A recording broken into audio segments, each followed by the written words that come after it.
The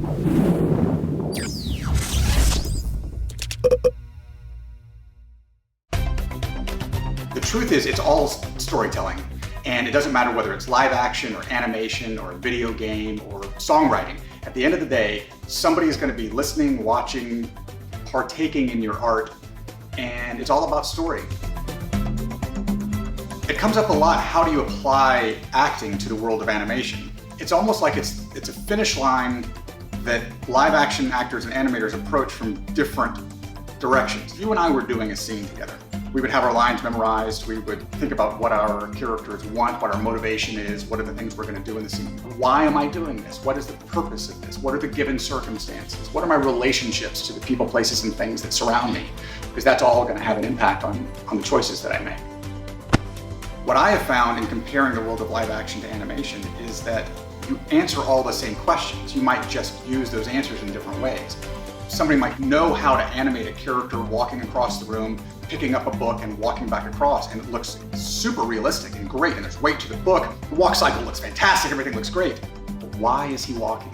Why is he picking up the book? Is he impressing the person he has a crush on in the corner? Is he trying to show off for his professor that he's smart? Is he in a hurry because he's late for the bus? So all of those answers would impact the way that you would animate the scene. An actor could think about those things and then just do.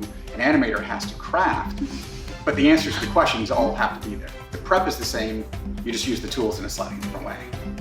If you're gonna shoot your reference, if you're gonna go in the reference room and run a camera and shoot yourself doing the scene, why wouldn't you want it to be as emotionally charged and rich as possible? I would rather watch a poorly animated movie that moves me emotionally than a movie that is visually stunning but feels that the characters are dead inside. I think at the end of the day, again, it's about story and relationship and emotional honesty.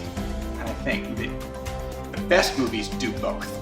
And that's why the movies that are unforgettable are the ones that are visually stunning, but there's an emotional core there, and we know what the characters are doing and why, and we know what moves them, and that moves us.